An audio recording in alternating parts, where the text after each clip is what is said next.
Perkenalkan, nama saya Anggi Budi Prasetyo, NPM 1611804, akan memaparkan apa yang saya ketahui tentang Big Data selama di semester 7 ini.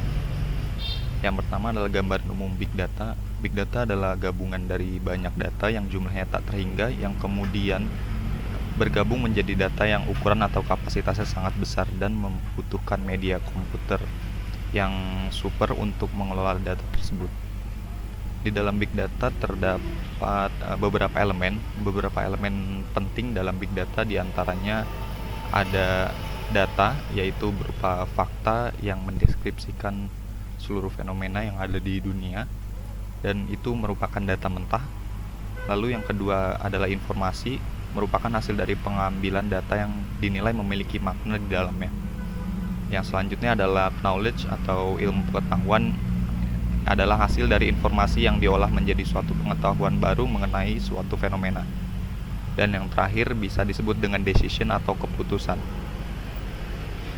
Big Data dibangun dari berbagai karakteristik di dalamnya, yaitu yang pertama ada volume. Volume adalah besaran data yang berpindah atau dihasilkan dari satu alat ke dalam server dalam waktu tertentu.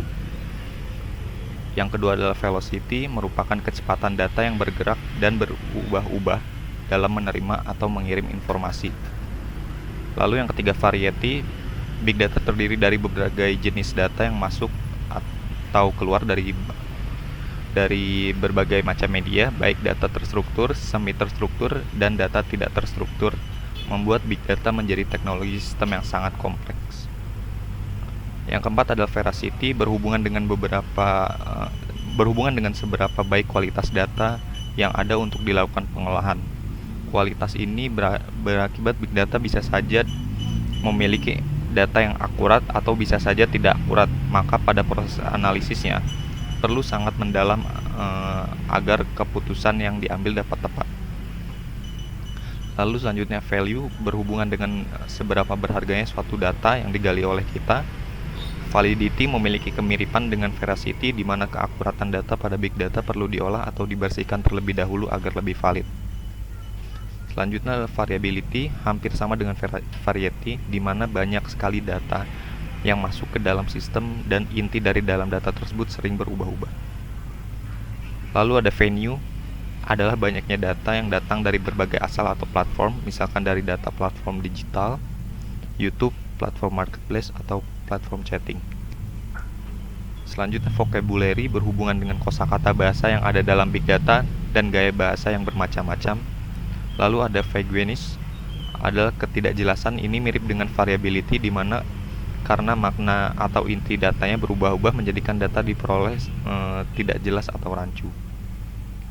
Nah, dari karakteristik yaitu variety, sempat disinggung mengenai data terstruktur, semi terstruktur, dan tidak terstruktur. Nah, data terstruktur ini adalah sekumpulan data yang tersimpan dengan berurutan. Data ini biasanya ditemukan pada Microsoft Excel atau spreadsheet. Selanjutnya adalah data semi terstruktur. Dalam data ini garis antara data tidak terstruktur dan data terstruktur tampak tidak jelas, karena sebagian besar data semi terstruktur sekilas tampak tidak terstruktur. Contohnya adalah file dengan format XML dan CSV. Lalu ada data tidak terstruktur. Untuk data jenis ini tidak memiliki format yang jelas dalam penyimpanan datanya, karena data tersebut masuk ke dalam data yang kualitatif seperti gambar atau musik. Ekosistem Big Data. Dalam Big Data selalu dibutuhkan proses analisis untuk mencari tahu sebuah nilai atau informasi berharga di dalam Big Data.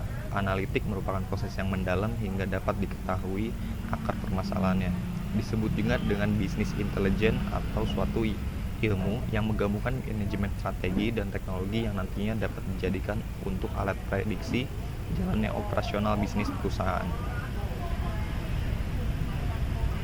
Hasil analisis yang dikerjakan nantinya diserahkan ke bagian yang berkepentingan dari proses bisnis intelijen ini untuk diambil menjadi sebuah keputusan. Selanjutnya adalah data science, adalah ilmu yang mempelajari gabungan dari matematika, saintik yang dikolaborasikan dengan ilmu teknologi dan informasi serta bisnis. Lalu ada data engineer, adalah orang yang mendirikan atau membuat suatu fasilitas sistem yang terstruktur yang berhubungan dengan pengolahan data. Selanjutnya ada ekosistem pada tool big data. Salah satu variasi dari sistem big data adalah Hadoop, di mana Hadoop merupakan sebuah perangkat lunak yang dapat digunakan sebagai alat bantu bisnis. Maksud saya bantu analisis data dengan cara si pengguna bisa bebas melakukan perintah yang menjalankan agar dapat terproses meski jumlahnya sangat banyak. Dalam sistem Hadoop ini ada sistem yang namanya HDFS atau Hadoop Distribution File System yang berguna untuk tempat penyimpanan data. Dari struktur HDFS ini, data dapat dimasukkan dan disimpan dalam beberapa klaster utama, dan di bawahnya lagi ada yang namanya node. Nah, yang pertama ada yang namanya name node yang nantinya berfungsi untuk tempat data itu dianalisis dan diolah. Pada Hadoop ini, cara mengelola berbagai file data itu dengan cara dipecah-pecah dan dengan istilahnya MapReduce, dan nanti akan disatukan lagi datanya. Dari HDFS ini, data yang awalnya masih besar nanti dipecah menjadi beberapa bagian dan membaginya ke berbagai cluster atau node yang lebih kecil agar dapat diproses lebih cepat. Jadi cara kerja dari Hadoop ini itu adalah ketika si pengguna akan melakukan pengolahan data yang awalnya sangat besar itu akan masuk ke dalam name node atau cluster utama. Dari name node itu akan diolah dengan cara melakukan MapReduce atau dipecah ke beberapa bagian. Nah, setelah data dipecah menjadi lebih kecil, data akan ditransfer ke dalam node atau cluster yang lebih kecil atau diolah, dianalisis dan disimpan. Nah, selanjutnya adalah MapReduce. Fungsi dari MapReduce adalah membagi data mentah ke beberapa bagian berdasarkan kriteria yang sama dan mengelola kriteria tersebut menjadi sebuah informasi bilangan. Nah, MapReduce ini merupakan bagian dari processing unit yang ada di dalam Hadoop. Data yang masih berupa input file akan diterjemahkan berdasarkan kesamaan dari tiap isinya. Nah, di sini ada contohnya, yaitu dari gambar tersebut. Fungsi dari MapReduce adalah memecahkan suatu data input ke beberapa bagian menjadi satu terjemahan data dan melakukan proses kategori untuk tiap kesamaan di dalamnya.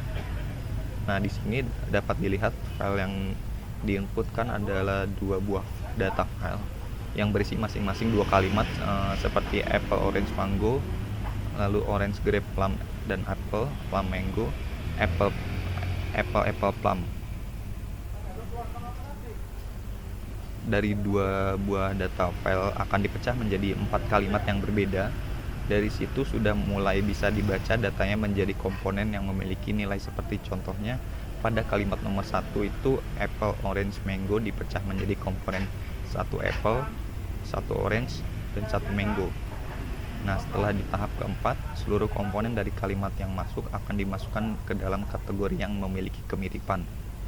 Nah, dari contoh di atas, node 1 berisi apple, node 2 berisi grape, dan seterusnya. Pengkategorian ini menurut saya fungsinya untuk memudahkan beberapa jumlah komponen yang sama dalam satu file yang diinputkan, sehingga dapat diketahui nilai dari sisa pengelolaan kategori tersebut menjadi 4 apple, 1 grape, 2 mango, 2 orange, dan 3 plum. Nah, setelah semuanya selesai melalui analisis, output yang dikeluarkan adalah terjemahan dari file input yang berisi nilai-nilai analisis dari beberapa kalimat mentah. Nah, itu secara singkat mengenai MapReduce ya. Selanjutnya ada clustering data.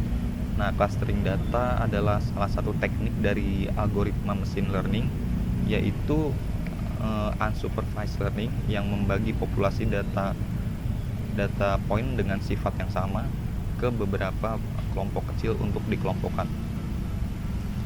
Ada beberapa jenis clustering, yaitu DBSCAN atau Density Based Spatial Clustering of Application with Noise, lalu ada K-means dan aglomeratif. Nah, selanjutnya saya akan mensimulasikan bagaimana cara melakukan clustering dengan metode K-means. Nah, untuk pertama dibuat tabel center dulu, center 1, 2, dan center 3.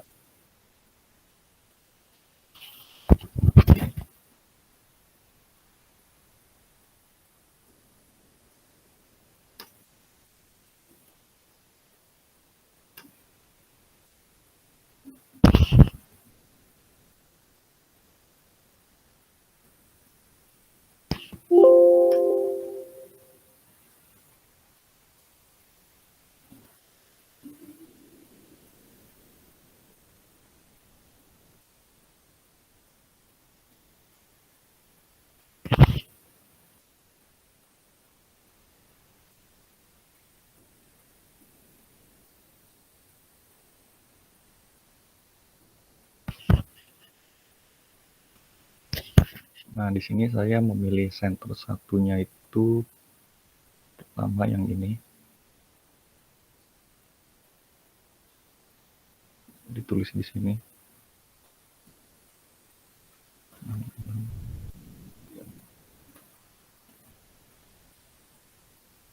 Lalu untuk center 2 bisa dipilih acak.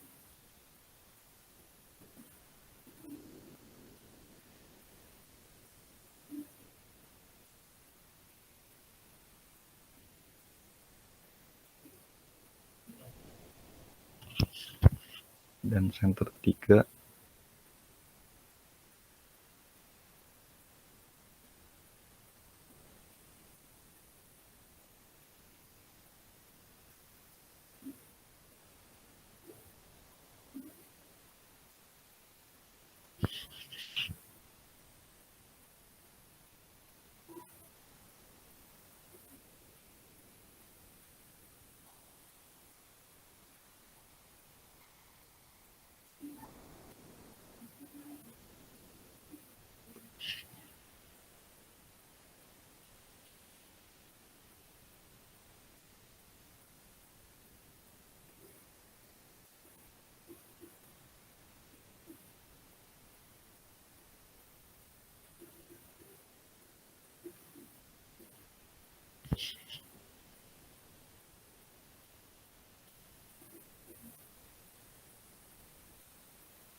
Nah, jika sudah mencari jarak dari tiap-tiap center, jarak center 1 terhadap C1 dan seterusnya. Buat kolom baru seperti ini.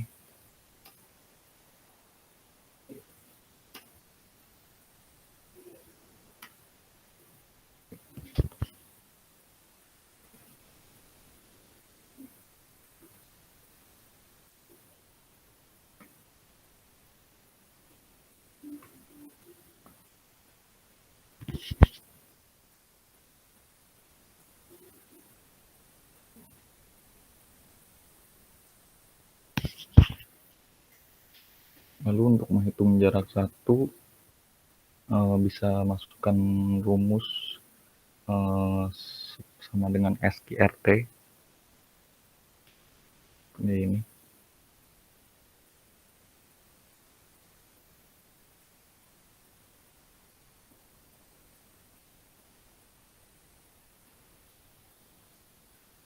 Minus G3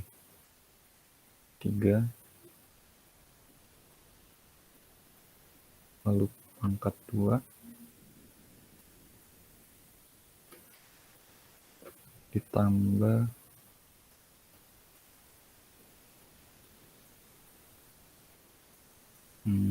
D3 minus A3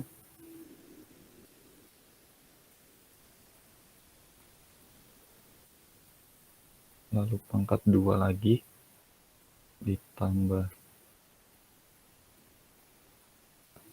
E3 minus I3.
Selanjutnya kita akan mencari kelas dari nilai jarak.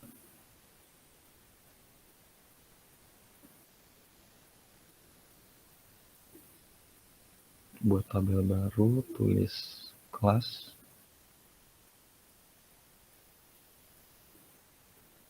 Nah, ini rumusnya agak panjang, bisa ditulis seperti ini.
Nah, ini ketemu kelasnya.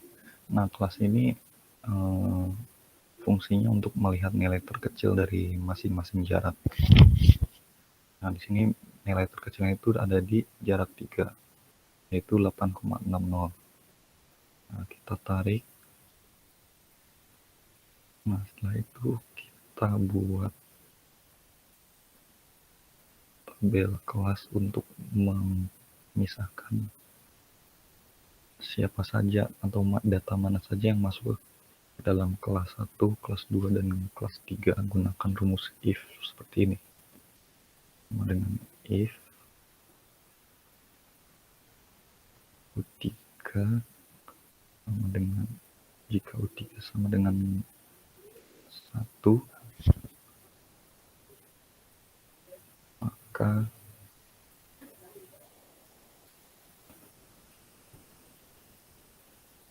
ambil D3,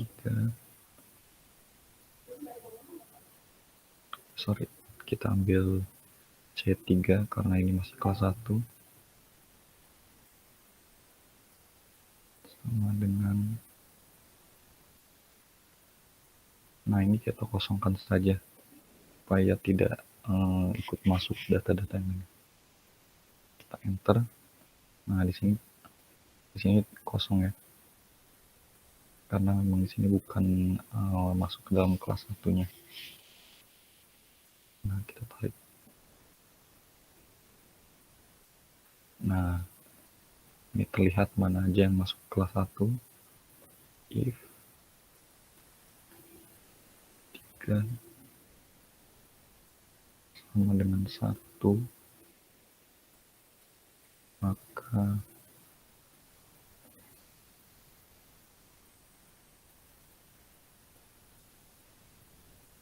D3 sama dengan value-nya.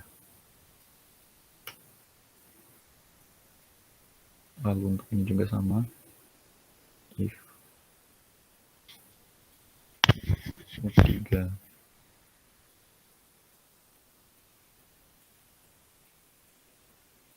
sama dengan 1,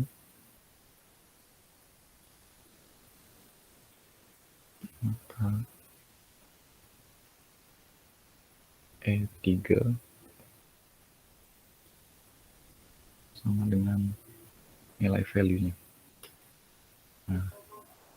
Nah, tarik.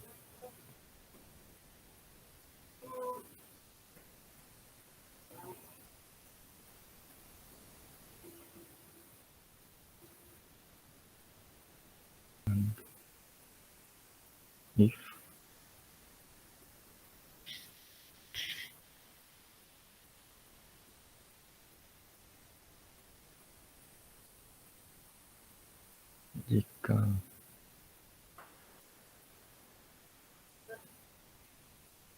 U3 sama dengan 2, maka C3 sama dengan nilai value-nya.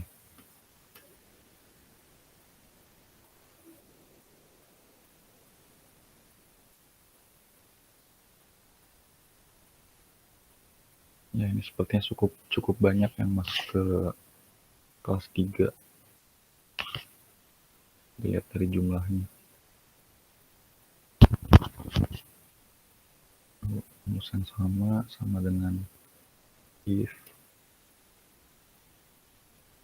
3 sama dengan 2, maka D3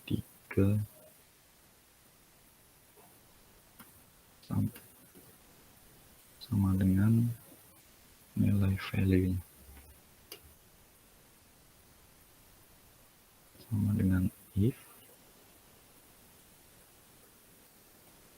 jika U3 sama dengan 3, maka E3 sama dengan value.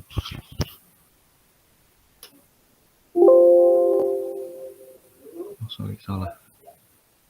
Titik koma. Nah, sini terlihat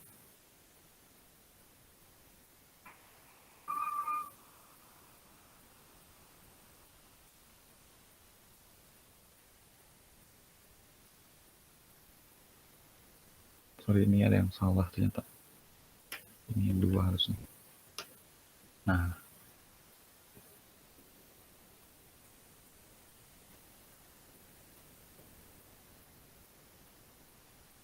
di sini terlihat yang masuk ke kelas 2.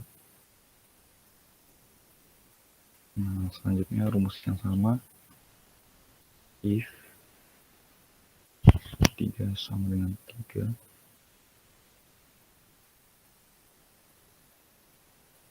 maka C3 sama dengan nilai value. Nah, 78.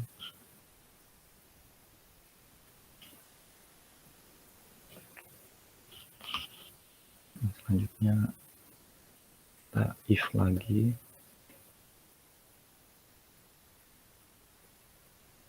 If U3 sama dengan 3, maka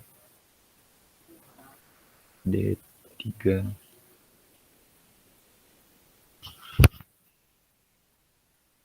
sama dengan nilai value.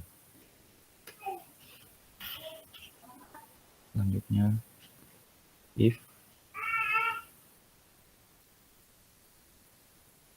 U3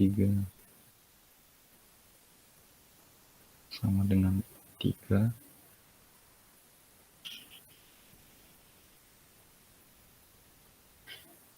maka E3 sama dengan nilai value. Nah, di sini terlihat yang masuk ke kelas 3.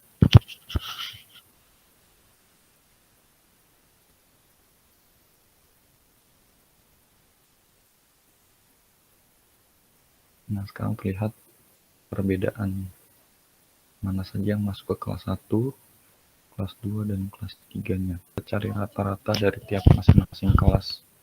Rata-rata dengan rumus average.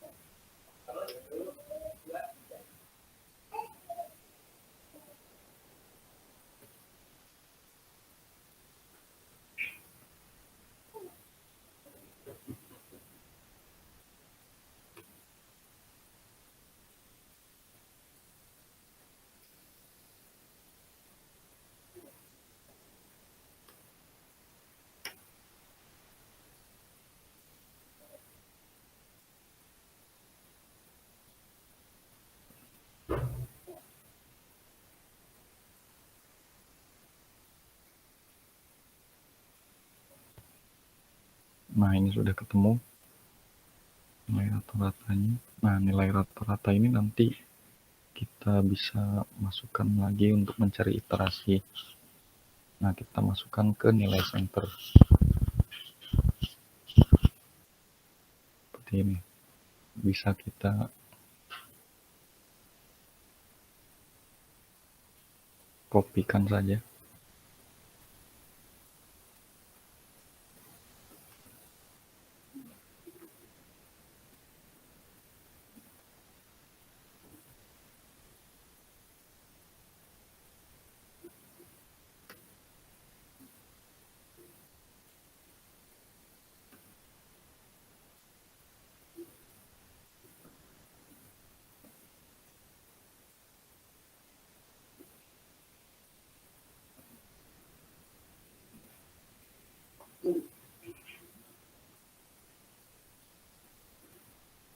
Nah, terjadi perubahan.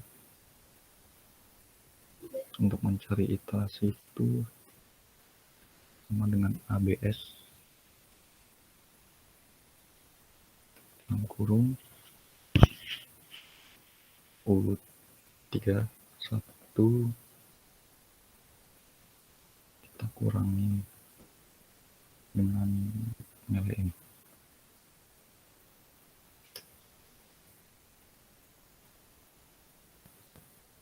Nah, di sini terlihat masih belum 0 semua, masih ada angka 2 di sini. Berarti kita harus membuat perhitungan lagi dengan cara yang sama.